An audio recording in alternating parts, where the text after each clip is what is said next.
Տիկին Կոստիկյան, մենք ասում ենք, որ Հայաստանն ու Իրանը բարեկամ երկրներ են, հենց ձեր մասնագիտական դիտարկումները այս առնչությամբ ինչ ասել է բարեկամ երկիր, ինչ է մեզ կապում իրար։ Նախ եւ առաջ նշեմ, որ պատմամշակութային կապերը մեր շատ հին են, գալիս են դեռևս նախապատմական ժամանակներից, հանդեվրոպական նախահայրենիքի ժամանակներից եւ այն բանից հետո, երբ իրանական ժողովուրդները եւ հայերը հաստատվել են, իրանցիները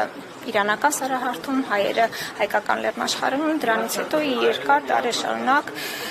մեր պատմական ընթացքը միահյուսվել է եւ մեր եւ քաղաքական եւ սոցիալ-տնտեսական պատմության շատ հարցեր միահյուսված են եւ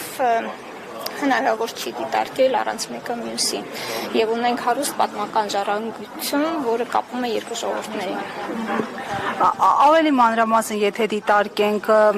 ընդհանրություններին, եթե անդրադառնանք, որովհետև հաճախ ասում են իսլամական երկիր, քրիստոնյա երկիր, տարբերություններ կան, ինչ ընդհանրություններ կան։ Դե իհարկե ընդհանրությունները շատ ավելի շատ են նախաիսլամական ժամանակաշրջանից Իրանի պատմության, բայց իհարկե իսլամական ժամանակաշրջանում էլ պատմամշակութային կապերը շարունակվում էին եւ սերտ կապերը կարելի է ասել ձգվել են մինչեւ 19-րդ դարը, մինչեւ Թուրքմենչայի հաշտության պայմանագիրը, որով Հայաստանը անջատվեց Իրանից փաստացի եւ հաստորեն այնուհետև ավելի շատ կապված էր Հայաստանը Ռուսաստանի եւ Թուրքիայի հետ։ Այնուամենայնիվ ներկա ժամանակներում եւս պատմամշակութային կապերը բավականին զորեղ են եւ հետաքրքրական։